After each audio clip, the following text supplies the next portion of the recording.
I mean, he doesn't have to if he doesn't want to, so... Welcome back, everyone, to Blast the Process 2. We have D4gr0n's final run of this set, Sparkster, and we still have D4gr0n for some extra commentary. Hey, everyone. We've already introduced ourselves, so... So, this game is a little bit interesting how we actually made up our categories for it. But traditionally, any percent's actually done on easy mode, and that is primarily because of taking out the extra content that comes with the higher difficulties. It actually makes for a pretty sort of a more pleasant sort of run, and it's it's still got a decent length to it. Yeah, But yeah, some of the some gameplay that's taken out of normal, but also some auto-scroller content, so it's a mixed bag, really. yeah, the content that's not an auto scroller is actually it's actually pretty good. I actually like some of the content that isn't involving you waiting for like I don't know 2-3 minutes, sometimes longer. I guess with that being said, we'll get started here, and I'll do a countdown. 3. Oh, actually, let me prevent the demo. All right. That's right. 3, 2, 1, go. Luck. Yeah, so literally the first thing you do in this run is skip an optional boss fight, so that's nice. Already skipped some content. As soon as you get into the game, you can see like some immediate differences from how this game plays from Rocket Knight Adventures. You still have the rocket boost, like all the fundamentals are still the same, but there are just differences. For one thing, your rocket boost charges automatically, and it can charge to 2 levels. It's like the first level charges fairly quickly, and then the second level charges a little more slowly. And the second level both goes further and deals more damage. It's a bit more situational. The sword swipe that you have in this game, you can also see that it does not have a projectile effect, but it does have a very lingering hitbox, so you can sometimes follow some enemies, as D4gr0n was doing with these casts, like right here, and gives you... I think the way the iframes work here is that as long as the enemy is taking damage, it won't inflict damage back. This is also the only game in the series to have like optional pickups as you're going through the stage. There are certain spots where these jetpack pickups will give you an immediate level 2 boost in whichever direction you're going, and there's periodically these flame power-ups as well, which won't really turn down the opportunity to pick them up, but they're only important in certain spots. It's the only time in the Rocket Knight series where it's pretty much like a bona fide power-up that actually increases the damage of your attacks. Whenever you have a flame power-up, your attacks deal twice the normal damage, but you do have to be careful to maintain them because the flame power-up only lasts until you next take damage. So there are certain spots of the run where we want to hold it as long as possible to, say, kill a boss faster, but it means that you do need to then take no damage to preserve it. There's also the roulette system that you can see in the top right. Every time you pick up 10 gems, it gives you a random drop, and that can be a flame power-up in itself. It can be health, but it can also sometimes be a bomb, which is just a very non-favorable pickup to get, and it will of course cancel a flame power-up if you get hit by it. So the stage 1 boss that's coming up, I don't believe that it is any faster to have the flame power-up. I think this is just number of hits based, and it's a very difficult fight to even maintain the flame power-up on anyway. You typically want to try and abuse having a lot of iframes with the spiral attack if you can, and the arm of this boss just flails around wildly whenever you hit it. Staying on the right, though, it will basically just keep damage boosting you to the right, so you will stay in position to keep dealing hits to the weak spot. It's just whether you can keep dealing damage quickly and efficiently.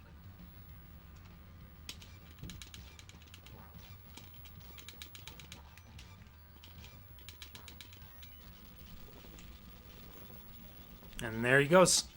That was the first boss. That was pretty good, I'd say. So, Stage 1 didn't really have many opportunities to show the movement this game has to offer. I would say Stage 2 is probably overall the most movement-intensive stage of the game. and it also has an actual skip, which is, again, a little uncharacteristic of Rocket Knight games for there to actually be a skip, but there is indeed one. So some of these boosts are just placed at very specific spots to get rebounded in certain ways, and there are some obstacles to deal with in the screen as well. But yeah, placing these boosts in the right spots, then nothing really gets in the way. A little optimization for movement as well, which isn't apparent just from watching how the game is played, is that every time you exit a boost, it's actually a little better to be not using a direction on the control stick for I think the first 20 frames after you finish a boost. So you want to be neutral stick for a third of a second every time you exit a boost, and then start directional input afterwards. So this is the skip I was talking about here, using a very precise setup there, and with very little health remaining, but that section is meant to be very slow, where you trigger a platform that goes in that direction, but it takes a long time to do that. So we can abuse the fact that in this game you have infinite boosts as long as you have the fuel for it. Okay, so this fight is very difficult to get a one cycle quick kill on. That may be enough, we'll see. Nice, very nice. Yeah, So that was pretty close. you do need to bait that guy in a specific way to keep him in the foreground, since he'll go into the background as he tried there once he reaches a certain distance from you. But if his health is low enough, you can follow him with a level 2 boost, which hits multiple times and actually hits him before he gets into the background. So that's a very good quick kill. So stage 3 is a relatively simple affair. This is one of the stages which is significantly longer in normal. I mean, they're all longer, but this stage is like significantly longer because there's an extra auto-scroll section. But as it is here on easy difficulty, all we really need to do is make our way through this maze of pipes and destroy all of these turbines. And this is not random. These pipes always take you in a set route. So as long as you don't miss any turbines, this section should always take the same amount of time.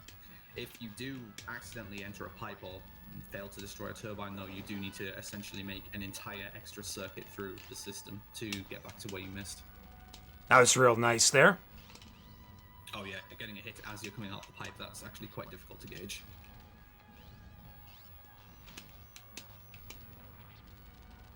Alright. Those panels are weird. Yeah, so like I say, no auto-scroller here because it's easy, so straight onto the boss fight.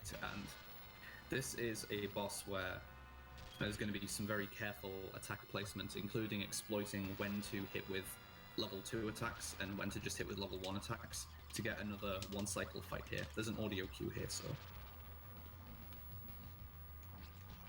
Oh, I'm just spamming, that works too. I use an audio cue there myself. Got it. So that's the quick kill on that fight. Very nice, yeah. Basically, he'd go around to the left one more time and then back to the center, and if you haven't got it by then you have to wait another extra cycle. Alright. Very, very nice. Well, speaking of speaking of auto-scrolls, we talked about one that got skipped. Here's one that's never skipped, no matter what difficulty you play as, or playing on. Yeah, and to optimize this is honestly quite an annoying task. I don't think we fully understand exactly how to speed this section up, but fundamentally this auto-scroller is divided into different waves, and you obviously just want each wave to progress as soon as possible. Our current understanding of it and the current strategy is to try and hit these bird walkers that are coming on screen and try and get them off screen as soon as possible, because if you get them fully off screen, it just despawns them. But you can see right here that no enemies are immediately spawning afterwards, so yeah, we don't really thoroughly understand how this auto-scroller section actually works. Yeah. I think, I did it a little bit, hit this one a little bit late, but I think the idea is once it's pushed far enough off screen, it goes out of bounds and despawns itself. So, and then, I guess what causes time saves is it's all, I think each wave is on a set sort of time. Sort of on a set timer. I think that's how it is. That's the best we understand it anyway. At least that's how I understand it. And it's kind of worked. It's kind of worked from that understanding. So, as you can see here, I'm just using my feet to kind of just kick these guys in the face. as I'm trying to dodge everything they throw at me. Like, basically, as you may expect to see in a speed run, you pretty much are just trying to destroy everything as quickly as possible in this stage.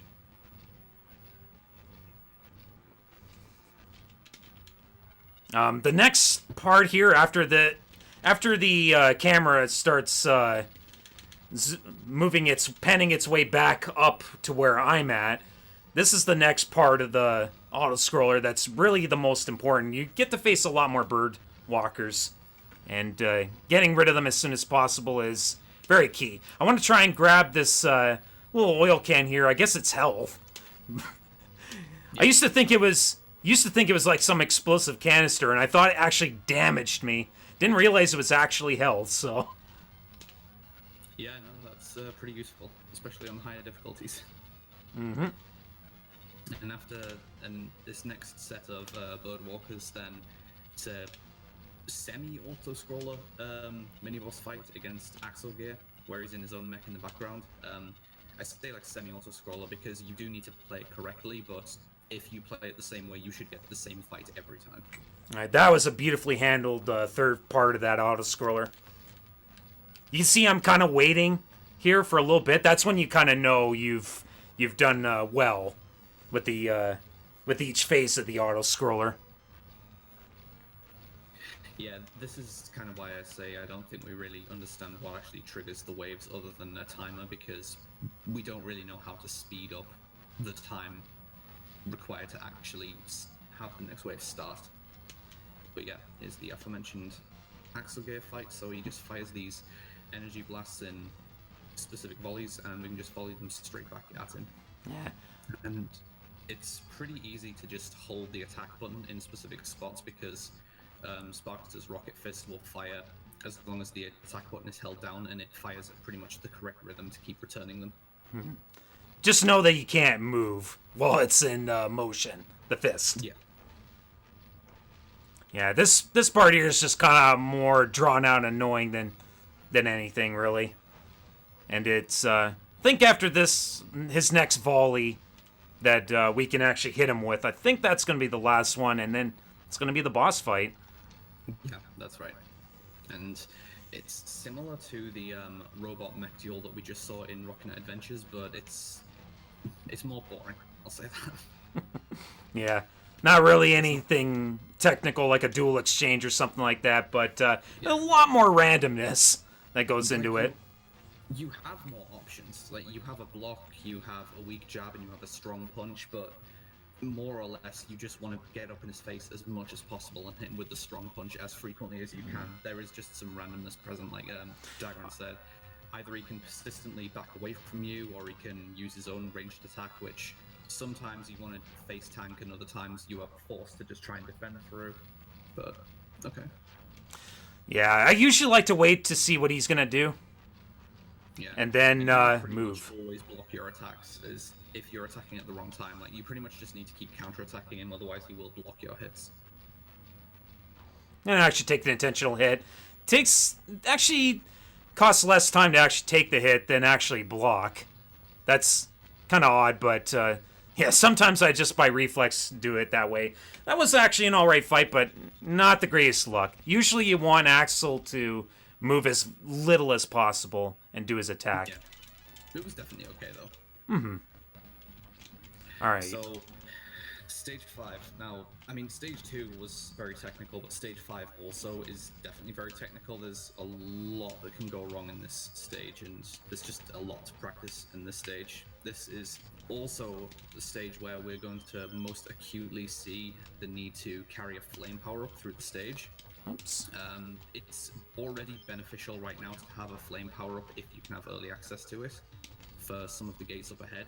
But what we specifically want a flame power-up for is the boss fight in this stage. It's a bit of a boss gauntlet, but yeah, we'll see as we're getting towards it. I'm gonna hold on to this boost. Oh, okay. A little bit too early there. You can actually ricochet yourself and kill 3 of those things, and then quickly finish off the last one with a couple of slices. It's not a huge thing, though. Yeah. So, from this point onwards, there's 2 more flame power-ups on the stage. There's this one here, which, yeah, that's going to get on the way back because going through here, there's tons of obstacles, and it's, as you can see, very difficult to get through without taking any damage. But losing this one, like I say, it's not the final one in the stage, so it's not too important if we lose this one. So like these enemies, he's just tearing through in one hit. If the flame power-up wasn't active, we would be ricocheting off them from not defeating them in one hit. Ah, didn't quite get the hit on that guy. Yeah. And this guy can actually, with the wrong positioning, that guy can immediately kill you by clipping and embedding you inside the wall. So that's awkward when that happens. So Right. this screen is going to have the final flame power up the screen right there. So now Dag needs to maintain this ideally until the boss of the stage. And it is possible to skip like this cylinder section here, but skipping the second set is extremely difficult. It's basically TAS only, because if you get it wrong, it basically guarantees that you die from ending up in the wrong spot. it's gonna wait. Risky. Holy, wow. Still kept I it. like that. Yeah. So now it's just these mechs walking around. Going to use rocket boost where possible, but they also fire these bombs which you can ricochet back, and they do actually deal damage to these mechs for each frame of contact, I believe. So even with the flame power up, these bombs that you can reflect deal more damage than hitting these guys manually. Going pretty good so far though. They can make some pretty unpredictable attacks, so hopefully they don't just completely troll with the wrong attacks and force you to take an unwanted. Yeah. So unfortunately the flame power up is gone, but you can still deal with the upcoming bosses. It's just not going to be quite as swift as it could be. And yeah, unfortunately on the wrong side to reflect these bombs. The problem with these mechs is that if they do go off screen, you need to like wait for them to come back, yeah. But still handling pretty efficiently with the hand that D4gr0n's been dealt. Yeah, that guy ends up in a very convenient spot there. Yeah. So just being on the left there to avoid that health pickup, just in case something was horribly wrong and we need an emergency heal here. These guys can be pretty annoying. And, like, avoiding damage from this first yellow mech, sometimes it can seem like a little random, because if he uses the wrong attack where he just sprays a lot of bullets, you virtually can't avoid that if you're in the wrong position at the wrong time. And it's the second green mech that, if you have the flame power up, that's what you really want the flame power up for, because it significantly speeds up that second fight. Yeah, that's the attack that I mentioned. If you're in the wrong spot, you virtually can't dodge that. Alright, hopefully I get this next part down. Yep. I don't find this very easy, so good luck. Alright. Gotta wait for him. That's a bad pattern he gave me there. Yeah, this isn't great. This guy's arms can be very awkward, but thankfully Dag's inside and abusing the iframes to get some free hits. And he starts throwing bombs of his own at this point, and you can also... these can also be reflected, so yeah, that was not too bad overall. Mm-hmm. There's actually a specific save spot you can slash and do the boost from. Not get hit by the green robot's hands. It's a pretty special little window. Mm-hmm. So this is the shortest fight against Axel that you will see in any Rocket Knight game, potentially, if executed right. You just need to deal 7 hits, but it is easier said than done. Yeah, it's possible to keep him locked down by hitting him as soon as he comes out of iframes, 7 hits in a row, but it's incredibly precise. Like, this is probably the hardest fight in the game to execute correctly for a quick kill. Yeah. So, bit of a rough fight, but not bad. Yeah. Yeah. And ideally, after the fight, you also want to end in the center of the screen, so that Sparkster doesn't have to walk towards the sword, but it's a very minor time loss. Yeah. It's kind of the... quick kill for this upcoming boss fight, though. This is really demanding.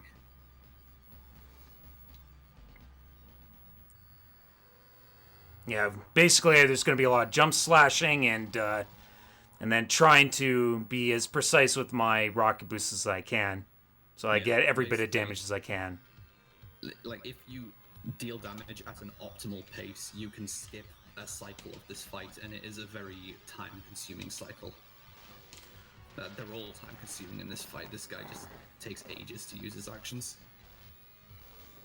And time is when this guy explodes after dying. It's going to be another 2 cycles at least before that happens, so we'll just let you know when time's coming up.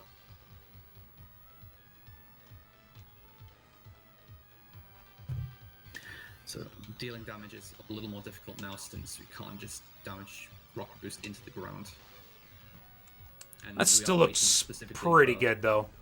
Yeah, you got the level 2 boost before the phase ended. The problem here is that you do need to hit with level 2 boosts to get the 3 cycle fight, and getting multiple of those in per cycle is actually very demanding. But yeah, as long as these next hits are dealt perfectly, then the fight will end like at the end of this cycle. So I'm sure that will call time. Oh! I was too early on that last boost. Oh man. It's okay. Yeah, so you know how to deal with this quickly, right? Yep.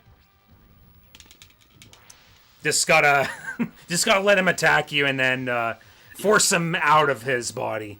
Or force him out of your body. And that's time. So, yeah. Very nice. I'm interested to know what the actual time is, because that felt like it was a very good run, honestly. Mm-hmm. Yeah, it was... looks like 1924. Yep. Nice. I'm pretty sure that's better than my PB. Well, I'll have a look. I'm pretty sure it's better than my PB, though. Hmm. What was it specifically? Oh, sorry. I should have mentioned this. Avert your eyes. This is really... Oh, God. Yeah. God. Yeah, that's... Oh. yeah, it's... seizure... That is a... It is a bit much. Bit much on the eyes. So, yeah, D4gr0n just subbed my PB by over 20 seconds. Not bad. Yeah. It was pretty good, pretty solid run. I mean, missing that 3 cycle does cost about, what would you say, 15, 20 seconds? I'd say about 15 seconds, yeah. 15 to 20 sounds about right. Right. Well, I guess before I pass it off to the next runner, I do want to shout out to the Rocket Knight Adventures community. And specifically for this game, I do want to shout out to Sonic Star. I did want him to be in commentary too, but I think he opted out of it. So he's the one who helped do the task for this game. So a lot of the strats formulated here that you saw are kind of thanks to him. So big shout outs to the guy. Like, I think I was the first one who really tried to like RTA run this game, but I did just steal a lot of strats from him. So yeah, thanks, Sonic Star. All right. And with that, thank you again so much for your 3 runs in a row. A lot of fun.